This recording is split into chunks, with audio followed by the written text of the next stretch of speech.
In the far future, Earth had become different. It was no longer the planet known only for war and defense. Instead of sending soldiers with guns to alien worlds, Earth now sent healers, men and women trained to fix broken things. Not just wounds or bodies, but entire ecosystems, damaged cities, poisoned air, and sick people. These healers didn't fight. They carried tools, medicine, and knowledge. They came in peace and left silently, asking for nothing in return. Across the stars, many called them angels of Earth. Dr. Alara was one of the best. She was smart, calm, and full of heart. She had healed over 12 worlds and never lost a patient. Her latest mission was on the planet Veltrax. A virus had spread through the capital city, killing thousands. The Veltraxian leaders had begged for help. Earth responded by sending Alara and her 6-person healing team. They arrived quietly, set up camp outside the city, and began their work. Alara and her team worked day and night. They set up clean water systems, shared medical tech, and gave the Veltraxians the cure. After only 2 weeks, the sickness started to disappear. Veltrax should have been thankful. But something else was happening behind the scenes. Something dark. Some leaders on Veltrax didn't like Earth's help. They feared Earth would take credit. Others were angry that a woman, a human no less, was leading the mission. And then there were those who simply hated outsiders. One night, everything changed. It was quiet. Too quiet. Alara stepped out of her tent in the early hours, expecting to see her teammate Juno at the data station. But the seat was empty. The lights were off. She walked to the next tent. No response. She called softly. No answer. She stepped inside. Blood. A lot of it. And no body. Panic rose in her chest. She ran from tent to tent. All of them were empty. All had signs of struggle. Broken equipment. Torn clothing. Bloodstains. Her team, her friends, were gone. She tried to send a signal to Earth. The connection was weak. She managed to send only 2 words before the power shut off. Healers gone. Later, a Veltraxian patrol found her alone. She was arrested. They accused her of spying. She wasn't even allowed to bury the bloodstains. She was locked in a dark cell, her tools taken, her voice silenced. The Veltraxians thought Earth would do nothing. After all, the healers didn't carry weapons. They were peaceful, easy targets. The Veltraxian leaders believed there would be no consequences. Earth would cry, maybe send a warning, then forget. They were wrong. Because Earth had another team, one most people didn't know about. A team made for moments like this, when peace is broken and innocent hands are covered in blood. They were called the Destroyers. No one spoke their names. No one knew where they were based. But they were always watching, waiting, listening. And when the signal came, those 2 simple words, they moved. They didn't ask questions. They didn't wait for orders. They were trained to act when the world failed to protect the good ones. A small signal went off deep inside a silent room on the dark side of the moon. A red light blinked. Protocol deactivated. Somewhere on a hidden base, a man in black armor stood up. He looked at the message and nodded once. They touched the healers, he said softly. Then we touched their world. The ship was already ready. The team was already packed. No uniforms, no colors. Just silent armor, glowing weapons, and one mission. Make them remember what it means to hurt Earth's kindness. Veltrax was about to learn a lesson no galaxy ever wanted to face. Earth might be gentle first, but it never stays gentle when you make the first strike. The message had been received. Only 2 words. Healers gone. It wasn't a long report, but it was enough. On the dark side of the moon, hidden from satellites and eyes, a command center lit up in red. No one there asked questions. No meetings were held. The rules were simple. If Earth's healers were attacked, Protocol D would begin. Everyone in that room knew what it meant. Peace was over. A man known only as Commander Reyes walked into the room. Tall, silent, cold eyes. He had led 37 missions. None had failed. He didn't smile. He didn't speak unless needed. He read the report once. His jaw tightened. He gave one small nod. "Team, suit up," he said. The room came alive. 6 others followed him into the briefing room. Each one wore armor that could vanish into shadows. Some came from Earth. Others from colonies on Mars, Titan, Europa. But they were all the same now. Destroyers, trained to do the work no one talked about, sent only when Earth's heart was broken. Reyes pulled up the map of Veltrax. Target is the capital. Secondary targets are military command, AI towers, and fuel stations. We make no demands, no talks, no threats. This is not a message, it's a memory. One of his team, a woman with a cybernetic arm, asked, "Do we extract Dr. Alara?" Reyes' voice was calm. "Yes, we bring her home. Anyone in our way doesn't stay standing." The ship launched without any sound. It was designed for stealth. No alien sensor could see it. No heat trails, no signals, just silence. It moved through space like a shadow, and by the time it reached Veltrax, the planet had no idea what was coming. On Veltrax, the leaders were celebrating. They had told their people that the humans were spies. They had erased footage of Alara's work. They said the virus was cured by Veltraxian strength, not Earth. The crowds believed them. They clapped and waved flags. The truth was buried, just like Alara's team. But that night, something strange happened. The sky flickered, just for a moment. Then, every single drone camera in the capital went black. Next, the lights in the tallest military tower went out.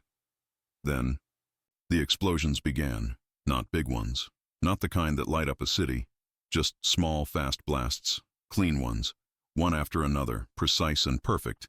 Satellite towers, supply warehouses, weapons factories, gone. The destroyers moved like ghosts. They didn't shoot wildly. They didn't burn homes. They didn't kill civilians. They walked through walls with tech that bent light around them. They moved past guards before the guards could blink. Inside the Veltrax command bunker, alarms screamed. Soldiers ran in confusion. No enemy was on the radar. The general shouted orders, but there was nothing to shoot at. Then every screen in the bunker flashed white. A single sentence appeared, written in Earth's language, then translated into Veltraxian. "You hurt those who heal. Now meet those who don't." Panic spread. The Veltraxian High Command begged for help from nearby alien systems, but no one answered. Everyone was watching. No one wanted to stand between Earth and its vengeance. Meanwhile, Commander Reyes and his team entered the prison sector. They moved quietly, disabling locks and guards with small electric pulses. In cell 12, they found Alara. She was bruised, weak, and cold, but alive. Her eyes widened when she saw them. "You're not healers," she whispered. Reyes gave a rare nod. "We're the team that comes after." One of the team handed Alara a warm coat. "You're going home now," they said softly. Alara's voice shook. "What about Veltrax?" Reyes looked up at the ceiling as if staring through the concrete, through the metal, through the stars. "It'll remember," he said. On their way out, the team planted one final message inside the central AI core of Veltrax. A virus, not to destroy, but to remind. It would replay the footage of Alara's team saving lives, healing children, and curing the sick, over and over. Every screen, every hour, Veltrax had tried to erase Earth's kindness. Now it would never be forgotten. As the destroyers left the planet in silence, the people of Veltrax stood in the dark, surrounded by fires, stunned by the truth. The healers had come in peace. The destroyers came in memory of that peace, and somewhere far above, Earth remained silent, because Earth only speaks twice, first with kindness, then with fire. Not everyone in the galaxy learned the lesson. Far beyond the borders of the Galactic Council, past dead stars and drifting war wrecks, there was a powerful empire that didn't fear Earth.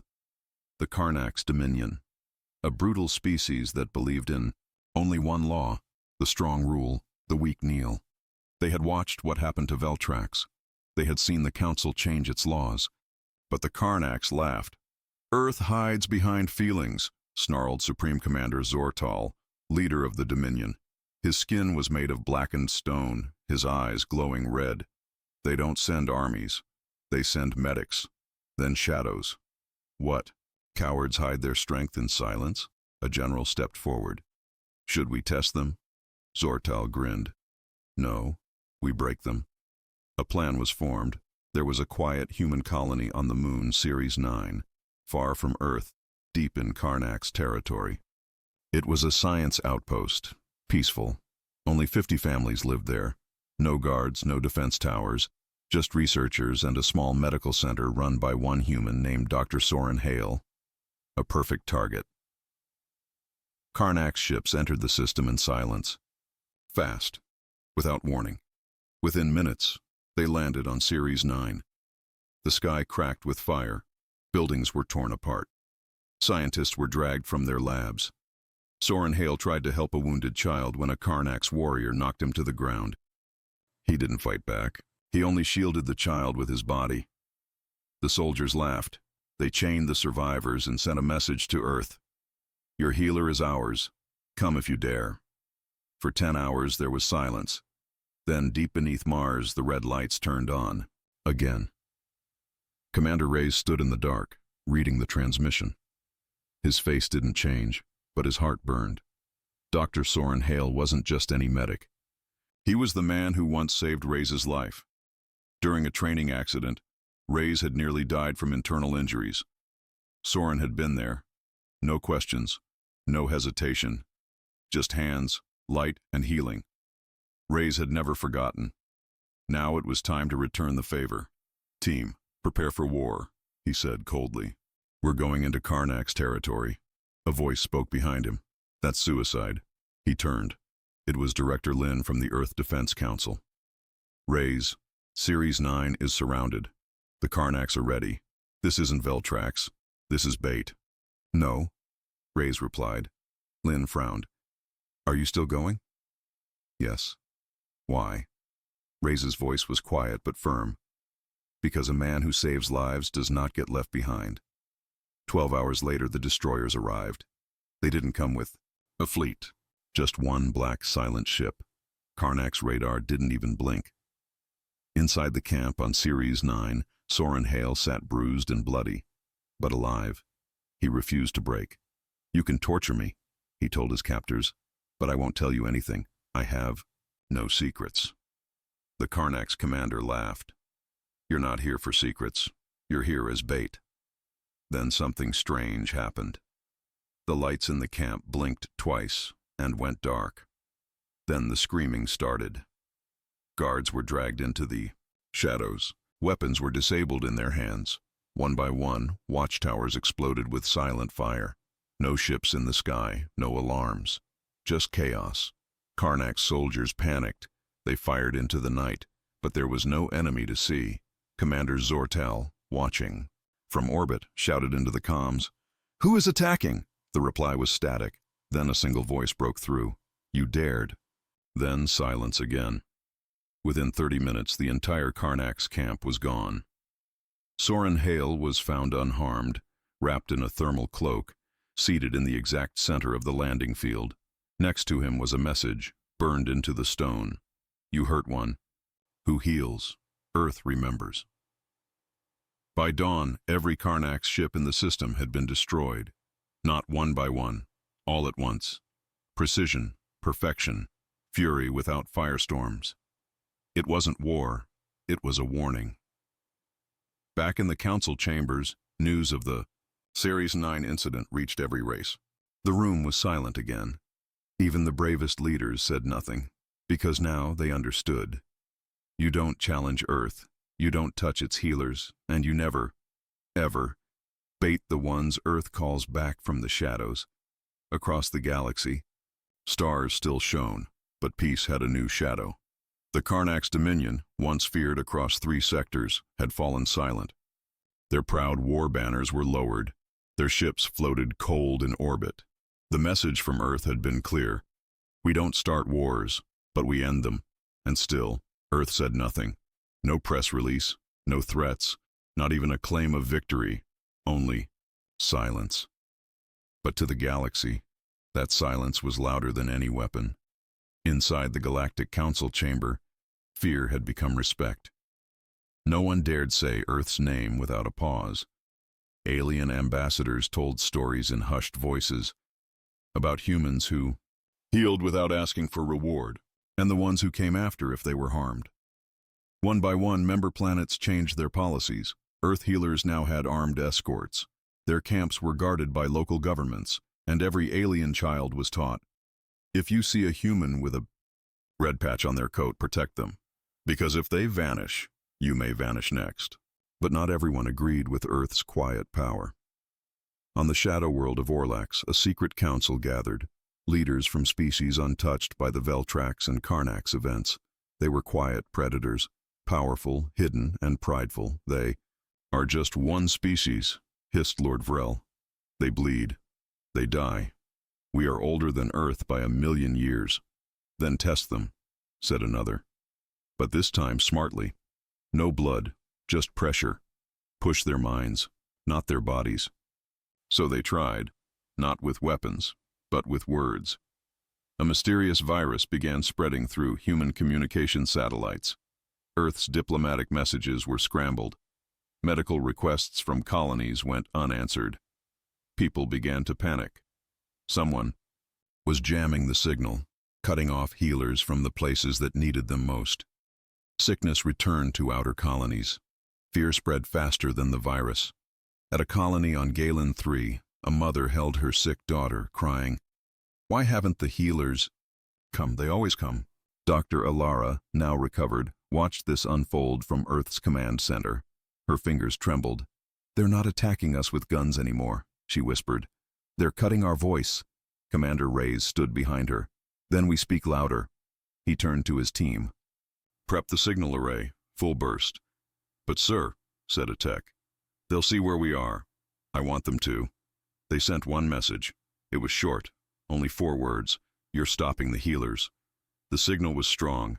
Every satellite, every council ship, every listening station, all heard it. Within hours, Orlax was surrounded, not by Earth ships, by council fleets. Dozens of alien governments had moved without asking Earth, without being told. They were no longer acting out of fear. They acted out of belief. They were protecting Earth's healers. Orlax surrendered. The virus was stopped. Human messages came back online. Galen 3's child recovered within days.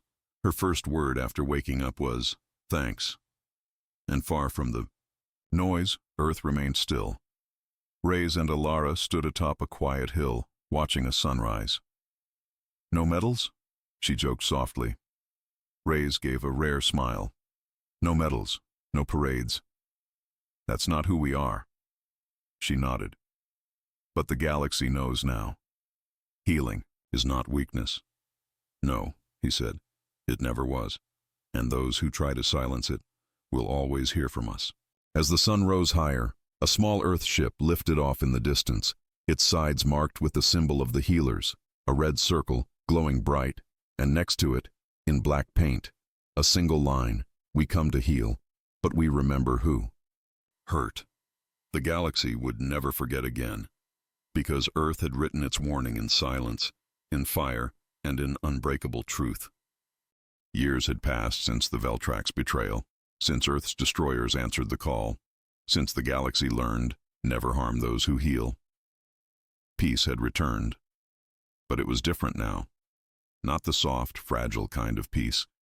This was peace earned. Through blood, memory, and a promise carved into every star system. "You touch one of ours, we will erase you from maps." On the outer edge of the Andorian Nebula, a small transport ship named Luma Gray carried 6 passengers. It was nothing special, no weapons, no shields. Just an old human cargo vessel on its way to a remote mining world. Among the passengers was a girl named Mira. Just 13, soft voice, curious eyes. She didn't speak much. Her jacket was a little too big. It had a red patch on the shoulder. One of the other passengers, a reptilian trader, leaned over and whispered to his friend. "She wears the healer mark." The friend frowned. "She's too young. Maybe a student. A trainee." The trader. shook his head. Doesn't matter. Red patch means protected. They both sat up straighter, but the crew didn't care. The captain, a human named Colum Varick, was a smuggler, hired under false codes. The job was simple: deliver the girl to a medical station. But after reading her ID, his plans changed. She wasn't just a student. She was Mira Hale, daughter of Dr. Soren Hale, the man Earth's destroyers had once risked everything to rescue. Her value was priceless. And to the wrong people, she was leverage. The ship changed course. They didn't tell her. She looked out the window, tracing the stars, whispering names of constellations her father had taught her. She didn't know the crew had activated a cloaked signal, one meant for mercenaries who hunted Earth's secrets. Down in the cargo bay, a beacon pulsed, waiting. But Earth was always listening. Back at Command Base Theta, buried under ice on Europa's dark side, a silent alert blinked on the main screen. Red patch detour logged, unauthorized course, possible abduction. Commander Reyes had long stepped away from active field duty, but when he saw the name Mira Hale, he returned without a word. He entered the black chamber, the one where they kept the files the galaxy pretended didn't exist. The destroyers weren't gone. They were only sleeping, and now they were awake again. Aboard the Luma Gray, Mira finally spoke. "Captain?" she asked. "Are we off course?" He froze. "Why would you think that?" She pointed out the window. "We passed Denva 5. Medical. Station was supposed to be next." The captain didn't answer. He gave a nod to his crew. 3 of them stood up. One locked the bridge door. Mira's voice didn't shake. "You don't know what you're doing," she said softly. One crew member laughed. "We know exactly what we're doing, kid. You're not a doctor. You're just a package." Not the package," she whispered. They looked confused. Then the lights went out. Total blackout. In the darkness, footsteps echoed inside the ship. But no one could see who was moving. One by one, the crew screamed. By the time the emergency lights blinked back on, the bridge door was open. Commander Reyes stood in the entryway, calm and silent. He looked at the crew captain, who now sat trembling, eyes wide. No one touched her. He gasped. We didn't hurt her." "You turned off course," Reyes replied. It was just a job. You thought Earth had forgotten?" "I didn't know who she was." Reyes stepped forward. "You didn't need to know. All you had to see was the patch." He turned to Mira. "Are you all right?" She nodded. Then she walked past Reyes, stood in front of the crew, and said quietly, "My father told me something before I left Earth. He said, healers don't need weapons, because the ones who protect them are already watching." She looked each of them in the eyes, then walked away. No one stopped her. The Luma Gray was left drifting. Later, the Council declared Earth's red patch healers not just protected, but sacred. Their symbol was carved into planetary law, a red circle held by black wings, a symbol of peace and a reminder that in the galaxy of warlords and monsters, there were still those who healed and those who would burn the stars to protect them. Veltrax was still burning when the destroyers left. The smoke rose into the skies like a warning to the rest of the galaxy. Power plants were silent. The military centers were destroyed. Government systems had crashed. The Veltraxian leaders tried to speak to the public, but their words never reached the screens. Instead, a single loop kept playing, footage of Dr. Alara and her team healing the sick, smiling at children, helping the dying. Faces once hidden were now seen by every citizen. The truth, raw and loud. Some people cried, others grew angry, not at Earth, but at their own leaders, at the lies, at the betrayal. The streets grew tense. Back on Earth, in the silent base beneath Mars, Commander Reyes removed his helmet. His face was calm, but his eyes said everything. This was not a victory. This was justice, cold, sharp, unavoidable. Alara sat across from him, wrapped in a thermal blanket, sipping water. Her hands still shook, but her voice had grown stronger. They didn't even hate us at first, she said softly. We saved their lives. I remember holding a little Veltraxian boy. He couldn't breathe. His mother begged me. I cured him. And days later, they came with blades. Reyes listened in silence. He didn't interrupt. Why? She asked. Why? Kill the ones trying to help? Reyes' jaw tightened. Because peace makes them feel weak, and weak rulers choose fear over gratitude. Alara looked down. Did all of them have to pay? Reyes finally spoke slowly, carefully. We didn't destroy their cities. We didn't bomb the innocent. We erased only what allowed their leaders to lie, hide, and strike again. The people now know the truth. What they do with it, that's their choice. She looked at him with tired eyes. You've done this before, haven't you? He didn't answer, but his silence was enough. Meanwhile, across the stars, alien worlds were listening. Veltrax's collapse had caused a ripple. Dozens of planets who once mocked Earth's soft ways were now afraid. They had seen what came after kindness, and they didn't want it pointed at them. In the Galactic Council, a storm of panic had begun. The Council had long ignored Earth. Too emotional, too soft, too focused on healing rather than force. But now, Earth was different. A silent vote was passed. All Earth healers would now be protected by galactic law. Any attack against them would be seen as a war crime. But Earth didn't even respond to the vote. It didn't need to, because the galaxy had seen what happened when Earth spoke without words. On Veltrax, fear turned to shame. Civilians began protesting. They stormed government halls, demanding answers. In every home, every district, the story was the same. They helped us, and we betrayed them. A leader named General Vex tried to calm the people. He said Earth overreacted. He said it was only a few healers, only a misunderstanding. But then, someone hacked into the live broadcast. A human voice came through. Reyes, you murdered peace. Then you met what comes after, and then everything went black. The people turned on Vex the next day. By the time Reyes' team returned to Earth, news of Veltrax had reached even the farthest colonies. No one said it out loud, but the message was clear. Do not touch Earth's healers. The destroyers returned to silence, back into their dark base.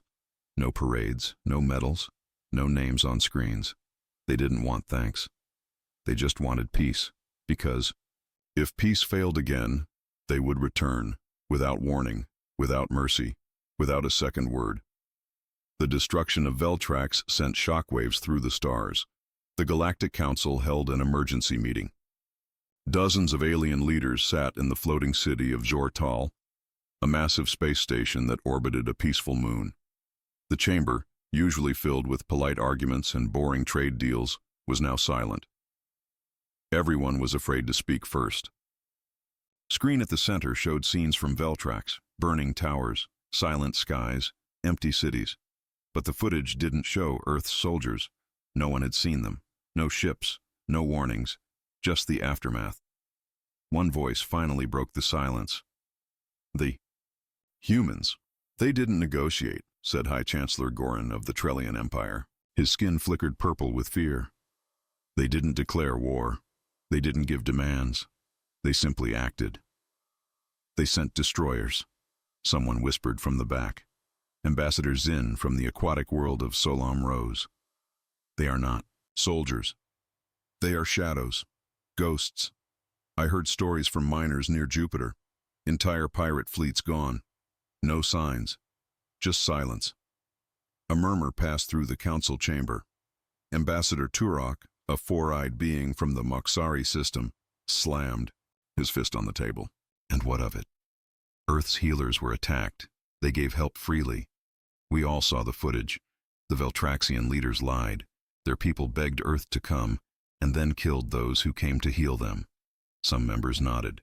Others stayed quiet. The truth was, many had once looked down on Earth, a small planet, new to the stars, full of emotion and strange ideas about peace, kindness, and trust. Earth didn't build many warships. It didn't join military alliances. Instead, it sent doctors, engineers, and scientists to broken worlds. But now they knew Earth had another side, and that side was terrifying. An emergency vote was called. Within minutes, the Council passed Resolution 89X. All registered Earth healers were to be treated as protected planetary assets. Harming them would mean war with not just Earth, but with the Council itself. But even then, Earth said nothing. Back on Earth, deep inside a quiet forest, Dr. Alara stood under the open sky. Her injuries were healing. Her nightmares were not. She often dreamed of her team, laughing, working, smiling, and then gone. Just gone. Commander Reyes approached her. He was silent, as always. She looked at him. "They're trying to fix it, aren't they? The Council?" He nodded once. "They're scared," she said softly. "They should be," he replied. "But fear is not what we wanted. We wanted respect. That's what your team deserved." She looked away. "I didn't want revenge.